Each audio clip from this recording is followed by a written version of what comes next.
전쟁 없는 세상을 꿈꾸기에 전쟁을 연구합니다. 안녕하세요. 뉴스멘터리 전쟁과 사람 허준입니다. 안녕하세요. 박상현입니다.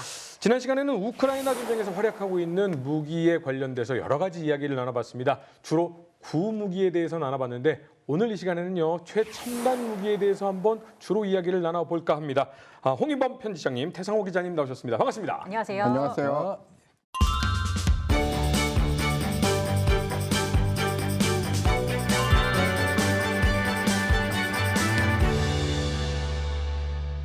자, 우크라이나 전쟁의 가장 큰 특징 중 하나라고 한다면 바로 드론을 사용했다라는 점이 아닐까 싶은데 최근에 우크라이나군의 해상 드론이 흑해에서 제해권을 장악하고 있다. 이런 뉴스가 들려왔어요. 예, 우크라이나군은 흑해에서 크게 보면은 수상 드론 그리고 수중 드론을 운영을 하고 있는데 수중 드론 같은 경우에는 지금 전력화돼서 활약을 하고 있다기보다는 지금 시험 제작이 돼서 한참 시험을 하고 있다라고 볼 수 있고요. 네. 아무래도 주력은 이 수상 드론이 될 수 있습니다. 물론 공중의 드론 역시 예전 같지는 않지만 그래도 지금도 운영이 어느 정도 되고 있고요. 지난 3월 5일 우크라이나 국방부 산하 총정보국에서 성명을 통해서 제13 특수부대가 운영을 하는 해상 드론이 크림반도와 러시아 남서부 해안을 가로지르는 케르치 해협 인근 흑해에서 러시아 초계정인 세르게이 코토프함을 격침했다라고 발표를 했죠. 그래서 선박에서 화재가 발생을 했고 선박은 끝내 침몰을 했으며 그 함에 탑승을 했던 러시아 병사 7명이 사망을 하고 6명이 부상을 입었다라고 정보를 전했는데 그 격침에 사용됐던 해상 드론 자체가 이름이 마그로 5라는 이 수상 드론입니다. 이 드론이라는 게 사람이 타지 않은 거잖아요. 네. 근데 사람이 탄 유인 드론이라고 좀 너무 잔인한데 자폭 보트 이거에 의한 공격, 그러니까 사람이 탔을 뿐이지 어떤 양상은 굉장히 비슷하거든요. 이 자폭 보트, 그러니까 소형 자폭 보트가 대형 전투함을 상대하는 건데 요즘은 그 드론이고 그게 아닌 사람이 탄 거 같은 경우는 이미 2000년에 네. 중동에서 있었습니다. 무슨 일이냐? 2000년에 예멘에 정박했던 미 해군 이지스함 USS 콜 이 배에 갑자기 그 알카에다가 운영하는 자폭 보트가 돌입을 해가지고 거의 격침될 뻔한 적이 있어요.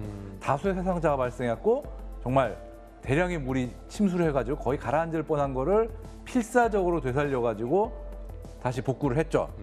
근데 무슨 얘기냐면은 이미 비슷한 형태의 위협에 대한 어떤 그 위협은 이미 존재했다는 거고 그래서 미군은 드론은 아니더라도 어떤 비슷한 종류의 위협에 대해서 이미 20몇 년 전부터 굉장히 열심히 준비를 했다 이렇게 볼 수가 있는 겁니다.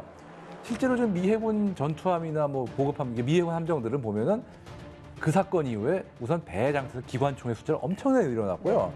거기에 더해서 MPA-38이라고 25mm 기관포가 있는데 종전에는 이거를 사람이 좀 올라가 쏘는 걸로만 했었는데 이제는 필요하면은 원격 조종으로 할 수 있고 자동 추적 기능까지 있는 이런 식으로 업그레이드를 해서 쓰고 있어요.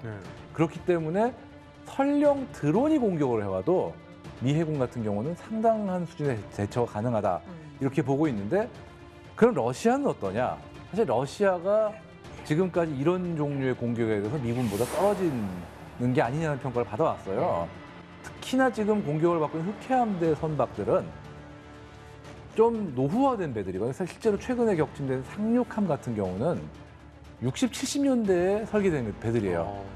새로 건조된 거래가 80년대 이런 식이고 그러다 보니까 어떤 방어 체계 면에서도 좀 구형의 승무원들이 직접 들고 쓰는 소화기에 의존하는 면이 크고요. 이런 소형 드론 위협 같은 경우는 아니면은 소형 고속정 수준이라 갖출 수 있는 화기의 숫자가 제한될 수밖에 없는 부형인 이런 경우들이 많고요.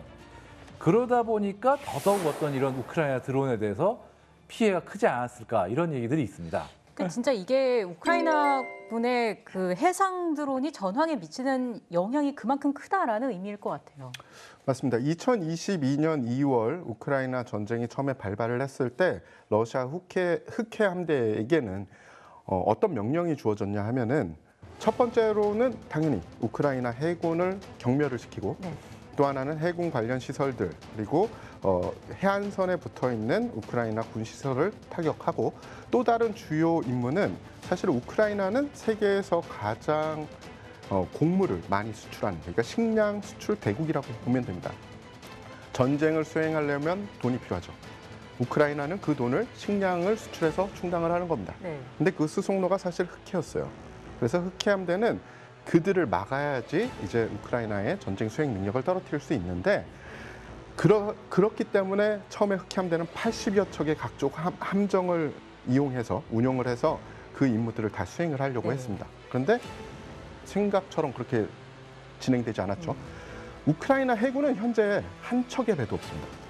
그럼에도 불구하고 미사일과 드론을 이용해서 흑해함대의 약 40여 척의 함정들을 손상시키면서 그들의 작전 능력을 아주 무력화시켰죠. 네. 어느 정도냐 하면은 곡물 수출량 우크라이나의 곡물 수출량이 전쟁 전 수준으로 벌써 돌아갔습니다. 그러니까 해상 봉쇄를 할 수 없는 정도의 작전 수준을 흑해함대가 지금 가지고 있다라고 볼 수밖에 없는 겁니다. 아마 뉴스멘터리 전쟁과 사람을 꾸준히 봐오신 분들이라면 미래 전쟁에 대해서 저희가 이 방송한 편을 보셨을 겁니다. 제가 거기서 마지막에 이제는 드론들끼리 전투를 하고 우리가 패배했으면 인명 피해 없이 우리가 전쟁을 졌습니다라고 하는 날이 왔으면 좋겠다. 뭐 그런 날이 오지도 않을까. 뭐 이런 엔딩 멘트를 했던 날이 기억이 나는데 전 세계가 이런 드론에 대해서 관심을 이제는 많이들 갖고 있죠. 아주 눈에 혈안이 불켜 지금 찾고 있거나 만들고 있고 둘 중에 하나입니다.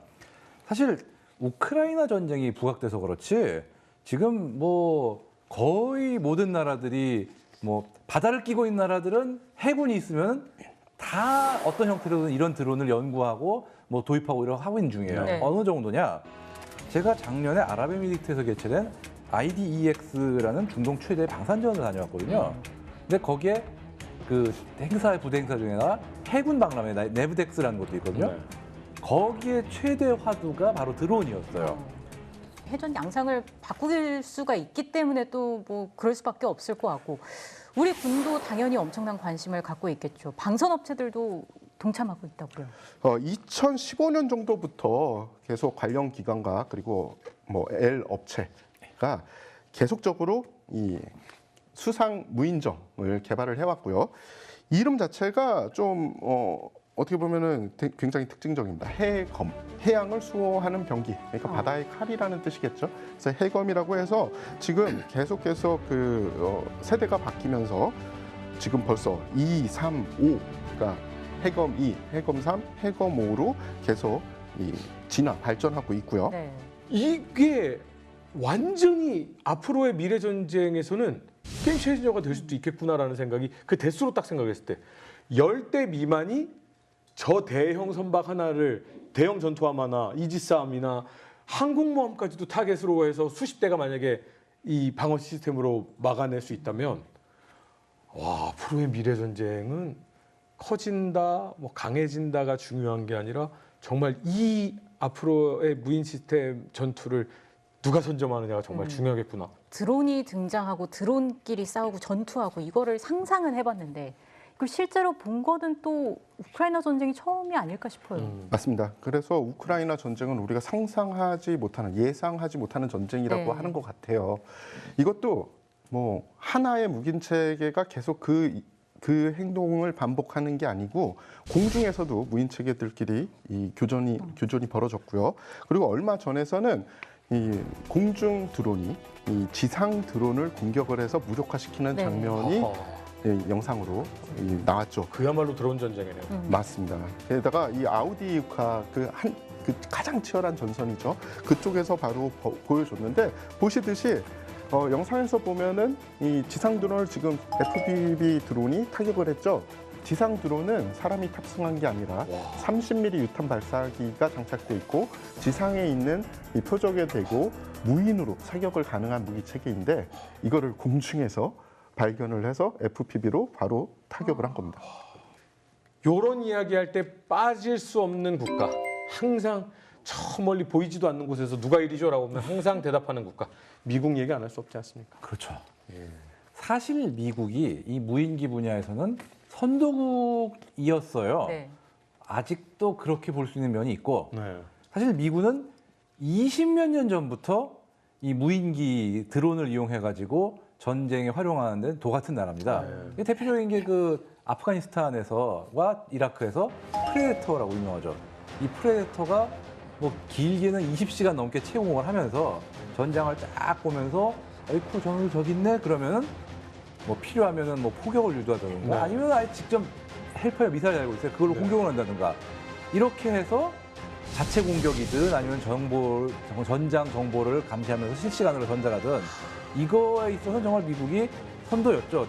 무인기로 전장을 읽고 있고 필요한 공격도 하는. 그리고 또 이 보병 제대들도 뭐 자체적으로 소형 드론을 운영해가지고 대대급까지 무인기를 띄워가지고 감시하는 이런 체계가 완비된 그런 군대였기 때문에 어떻게 보면은 드론을 이용하는 어떤 그런 전투는 미국이 가장 익숙한 군대 중에 하나였다고는 해요. 네. 네. 그런데 그 미군조차 우크라이나에서는 지금 화들짝 놀라고 있어요. 왜냐하면 저가의 드론을 대량으로 동원해가지고 운용하는 이 네. 면에서는 오히려 지금 우크라이나가 미국보다 앞선 거 아니냐. 이렇게 얘기가 나오고 있거든요. 지금까지 미군은 워낙 화력 체계, 타격 체계가 많다 보니까 드론으로 직접 뭘 타격하는 것보단 드론으로 적을 찾으면 그걸로 타격을 하는 이쪽에 중점을 뒀는데 아예 우크라이나는 드론 자체를 소모품처럼 해가지고 타격하는 이런 거에 엄청난 관심을 보이고 있고 또 거기 또 미군이 놀란 게 실전에서의 드론 소모가 지금 뭐 어마어마하게 되고 있는 거예요. 네. 아무리 미국이 좋은 첨단 기술을 만들어도 네. 이건 피할 수 없을 거고 심지어 미국이 만든 드론들이 막상 우크라이나에서는 생각보다 맥을 못 추는 경우도 꽤 나오고 있는 이런 경우예요. 실제로 뭐 지금 미국이 지원한 자폭 드론이 우크라이나에서 막 정말 미국님이 주셨어 그러고 막 두근두근 해가지고 쐈더니 이거 뭐 비행거리도 짧고 덩치도 크고 복잡하고 야 그냥 우리 그 중국제 기술 쓸래 이런 식의 반응이 나오는 경우도 있거든요. 기종에 따라서는. 지금 이 얘기가 굉장히 무서운 게요. 초창기에 드론이 시작될 때 방송국에서도 드론 촬영 많이 했었습니다. 그렇죠. 대당 수백만 원에서 1,000만 원 호가하는 엄청난 드론들이 이제 시작이 됐었을 때, 야 이거는 최첨단 미래구나 그랬는데 불과 몇 년이 지나지 않아서요. 지금 현재 드론의 가격은 자전거보다도 훨씬 쌉니다. 미래에는 어떻게 또 발전이 될지는 아무도 모르는데 생각을 하다 보면 드론은 특히나 공중 드론은 프로펠러가 가장 큰 약점이잖아요. 그렇죠. 프로펠러를 맞추는 데는 폭탄보다 일직선으로 레이저를 쏘면 잘 잡을 수 있겠다라는 이런 생각도 좀 드는데 이런 연구는 없나요? 말씀하신 무기 체계를 사실은 지금 현재도 여러 국가에서 개발하고 있고요. 예, 이미 개발은 시작된 상태입니다. 네. 그런데 우리 군이 2019년부터 말씀하신 무기 체계와 거의 동일한 무기 체계를 개발하고 있었어요. 우리 군이요. 예, 게다가 이번 연도 하반기에는 블록 1이라는 이 레이저 무기를 휴전선 인근에다가 배치해서 저공으로 침투하는 소형 북한의 무인기에 대해서는 대응을 할 예정입니다. 그래서 그 레이저 무기라는 게 사실은 좀 이 장단점이 있는데 장점 같은 경우에는 싸다는 거죠. 일단 한 발의 발사 이 가성비가 쌉니다. 네. 네, 뭐 몇천 원, 몇만 원 정도뿐이 안 한다고 보시면 되니까요.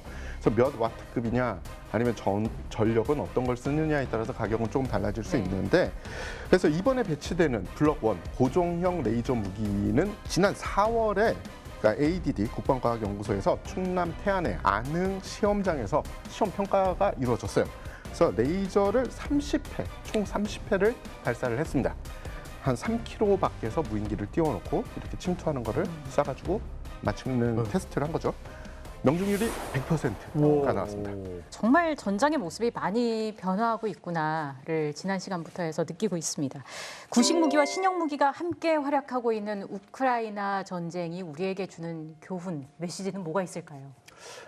가장 큰 교훈 중에 하나는 우리가 예전의 전쟁을 바라보는 눈으로 미래의 전쟁을 생각하면 안 된다는 점인 것 같아요. 특히 우크라이나 전쟁이 있기 전에는 어떻게 보면 비대칭 전쟁이었어요. 네. 미국이 테러와의 전쟁을 하면서 그 강력한 미국이라는 존재는 변한 적이 없고요.